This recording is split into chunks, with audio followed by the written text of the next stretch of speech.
조 차장. 네. 대통령 오늘 제가 볼 때는 기자 회견문을 읽을 때는 되게 비교적 담담하게 그렇게 읽었던 것 같은데 실제 기자회견 들어가서 앞부분에 뭐 여러 가지 인적 쇄신 문제라든지 정윤회 문건이라든지 질문들이 막 쏟아졌잖아요. 네. 대통령 약간 발언 중에 약간 간간히 떨리는 목소리도 좀 있었던 것 같아요. 네, 그렇습니다. 관련해서 정윤회 씨 관련 대목이 나왔을 때 대통령 영상을 저희들이 준비했습니다. 한번 보시죠. 정윤회 씨는 벌써 수년 전에 제 곁을 떠났기 때문에 이 국정 근처에도 가까이 온 적이 없습니다. 실세는커녕 전혀 관계가 없어요. 국정하고. 네, 그러면서 여러 가지 조홍천 전 비서관을 지목하는 듯한 얘기, 박지만 동생 박지만 이지 회장을 염두에 두고 한 얘기 같은 거를 좀 한 것 같아요. 이어서 네, 그렇습니다. 좀 소개해 주시죠. 예, 오늘 청와대 기자들의 질문 자체가 상당히 좀 뾰족했습니다. 네. 네. 그러니까 대통령과의 기자회견 때는 대통령에게 최소한 답변을 준비할 수 있는 시간을 주기 위해서 네. 기자회견 한 10분 전쯤이라도 우리가 이런 질문을 준비를 했다. 네. 질문지를 좀 제출을 합니다. 네. 그만큼 국민들이 보고 있으니까 성실하게 답변해달라 이런 취지인데요. 네. 오늘은 아예 기자회견 전에 사전에 질문지 자체를 전달을 안 했다고 합니다. 그렇죠. 네, 예. 그리고 첫 번째 질문부터가 바로 이 논란이 되고 있는 비선 실세 의혹에 대해서 어떻게 생각하느냐 네. 이런 질문이었습니다. 네. 그래서 대통령도 웃으면서 시작한 그 기자회견에서도 굉장히 잘 이어가다가 질의응답하면서 표정도 바뀌었고요. 네. 상당히 떨리는 목소리인데 네. 오늘 그 조홍천 전 비서관에 대해서는 개인의 영리를 달성하기 위해서 관계없는 사람을 이간질시키는 이렇게 평가를 했습니다.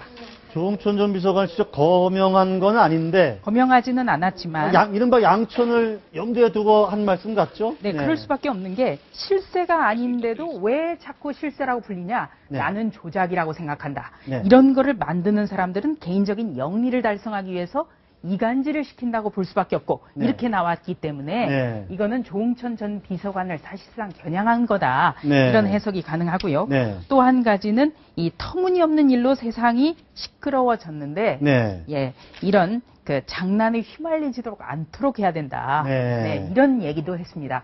이거는 그러니까 이 동생인 박지만 회장에 대해서 좀 더 자중하고 네. 좀 더 말이 안 나오도록 해야 된다라는 어떤 당부가 아니냐 네. 이렇게 보여집니다.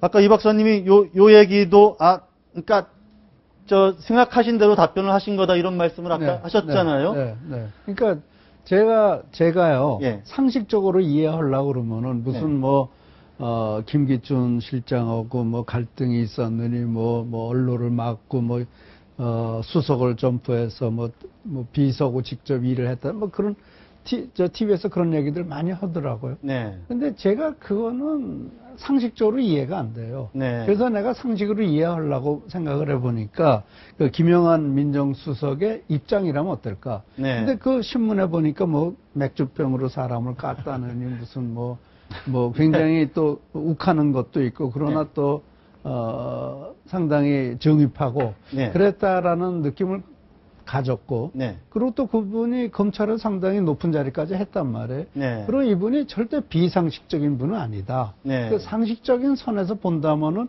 이 사람이 나가서 거기서 정말 폭발을 할 수도 있고 폭탄을 터뜨릴 수 있으면 오히려 그것이 대통령한테 더 큰 누가 될 수 있지 않겠느냐. 네. 그러니까 이 사람은 안 나가고 싶어 했을 거고 그래도 나가라고 그러니까 항명하고 사퇴를 한 것이다. 저는 네. 그렇게 생각을 하고 제가 TV에 나와서 그렇게 얘기했는데 오늘 얘기한 내용이 그런 내용으로 대통령이 말씀을 하시더라고요. 네. 그래서 여기에 무슨 김영한 씨를 둘러싼 어떤 음모 그런 것보다는 네.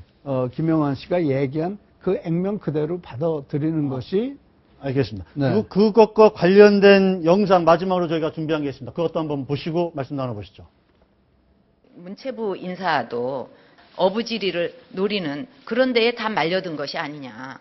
바보 같은 짓에 말려들지 않도록 정신을 차리고 살아야 된다고 생각합니다. 예. 저는 이게 항명파동이라고 생각하지는 않고 본인이 책임지고 간다. 그런 차원으로 사표를 낸 거라고 생각을 합니다. 네.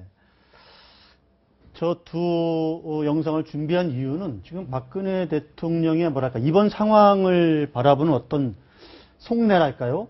심리가 어떨지를 한번 좀 그런 걸 내비친 게 아닌가 싶어서 저희들이 한번 준비를 해봤는데 어떻게 보십니까? 대통령께서야 대놓고 이거 항명이다라고 말할 수 없죠. 그건 말할 이 상황이 엄청 답답한 거죠, 지금 대통령은. 지금 그렇습니다. 갈 길이 바쁜데. 대통령 본인도 지금 제가 보면서 느낀 점은 네. 뭔가 말은 하고 싶은데 네. 그런데 또 말할 수 없는 부분들이 아직 응어리져 있기 때문에 네. 그래서 대통령도 떨면서 더듬거리기도 했던 것이 네. 좀 그런 것이라고 봅니다. 그리고 네. 김영한 수석 같은 경우도 그렇습니다. 좀 또 다시 문제가 되는 것이 민정수석 하는 동안에 5개월 동안 한 번도 대통령 못 만났다는 거 아닙니까? 한 번도 못 만난 거는 확인된 겁니다. 그런 얘기가 나오고 있고 서류를 가지고 들어가니까 제대로 못 만났다. 문고리 3인방이 놓고 가라라고 해서 굉장히 그 좀 모멸감을 느꼈다라는 얘기도 나오고 있습니다. 네. 그러면은 전화로 해서 물론 얘기할 수 있죠. 전화로 국정 상의할 수 있고 대통령이 그렇게 밑에 이 비서관들이나 수석들 대우한다면은 장관도 마찬가지입니다. 유진용 장관이 이 문제를 거론했을 때 유진용 장관의 얘기도 자세히 들어봤어야 되는데 어느 한쪽 입장, 근데 그게 네. 누구인지는 모르겠습니다. 이 네. 태권도 문제와 관련해 가지고 체육단체에 비리가 있다는 것은 어느 쪽에서 얘기가 들었는지 모르겠지만 네. 너무 그쪽의 얘기에만 휩쓸려 가지고 담당 부처 장관의 얘기조차를 우습게 보고 그리고 그대로 인사조치했던 것 아닌가 하는 그런 의구심이 있는 겁니다. 그런 것들이 국민들이 갖고 있는 의구심인데 그것을 의구심에 풀어주기 위한 대한 노력이 답변. 저는 부족했다고 봅니다. 조 차장은 어떻게 보세요? 네. 오늘 일단 그 대통령 기자회견 듣고 가장 긴장한 곳은 문체부가 아닐까 그런 생각이 네. 들었습니다. 왜냐면요, 이 문체부의 어떤 그 정윤회 씨의 그 딸 승화협회 문제에 대해서 뭔가 의혹이 있다라는 계속 그 어떤 끊이지 않는 세간의 논란이 있었는데 네. 여기에 대해서 그 저는 어떤 개혁을 한다든지 비리를 바로 잡는다고 하면 말 한 번 하고 관두는 게 아니다. 네. 될 때까지 돼야 된다고 본다. 그러면서 당연히 책임을 물어야 된다. 이렇게까지 네. 얘기를 했거든요. 예. 그렇다면 이게 문체부가 제1의 개혁 대상으로 네. 사실상 낙인이 찍힌 거 아니냐. 네. 그리고 오늘 그 정윤회 씨에 대해서는 이미 오래전에 내 옆을 떠났다는 그런 그 심경을 다시 한번 되풀이하면서 네. 그 동생에게는 바보 같은 일에 말려들지 않아야 된다. 이런 네. 표현을 했고요. 네. 또 조응천 전 비서관에 대해서는 이간질 이런 표현을 했거든요. 네. 그래서 대통령이 의도했건 의도하지 않았건 간에 참 희한하게 세간에서는 야 정윤회 씨는 진짜 실세인 것 같다라는 더 의구심이 좀 일을 수도 있다. 이 점이 좀 걱정이 이런 됩니다. 지적들도 나오는데 이 박사님은 어떻게 보십니까? 저는 동의- 그런 지적에 전혀 동의하지 예. 않고요. 이건 완전히 소설이고 예. 사실은 저는 그것에 대해서 저는 처음부터 그 소설을 썼고 지금도 그 소설을 제가 틀리지 않다고 생각하고 있어요. 그리고요 대면 보고에 대해서 말씀을 드리겠는데요. 저는 대면 보고 하는데 네. 사실은 대면 보고는 총리하고 장관이 대면 보고를 하고 총리가 한번 걸르면 돼요. 또 수석도 마찬가지예요. 수석도 실장하고 대면 보고하고 거기서 실장이 대통령한테 그럼 네가 이건 직접 들어가지고 와서 얘기를 해야 될 거다. 그런 판단이 누가 해줘야 되는데 저는 운영의 묘를 얻지 못하고 있다는 건 바로 그런 문제가 아닌가. 대통령이 장관들과 밀리 다 대면하는 그거는 것보다는 약간 좀 논란의 여지가 있을. 왜요? 그러니까 그건 좀 장관이 총리가 뭐예요? 총리는 네. 강요들을 갖다가 지휘 감독해야 되는 거 아닌가요? 그렇죠. 또 실장이 수석과 비서관들에 대한 어느 정도의 그 가이던스가 있는 거 아닌가요? 그러니까 이게 문고리 3인방한테 갖다 주는 게 아니고 실장을 통해서 네. 실장이 이거는 정말 중요한 문제야. 이거는 내가 써머리해서 보고를 할게. 이거는 네가 가서 직접 보고해. 이런 어떤 그 필터링 시스템이 필요하지 않느냐. 그래서 모든 것을 다 대통령한테 직접 그렇죠. 연결되게 되고 대통령이 그게 저는 제가 말씀드린 예. 운영의 묘라는 겁니다. 네. 네.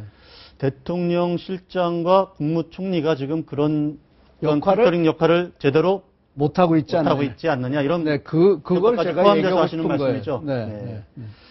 자, 이게 지금 앞으로 집권 3년차 징크스에 빠지지 않고 어떻게 박근혜 정부가 잘 순행할 것이냐 지금 이 얘기의 연장선인데요. 저희가 마지막 주제로 준비한 게 바로 그 주제입니다. 흘러 넘어가 보겠습니다.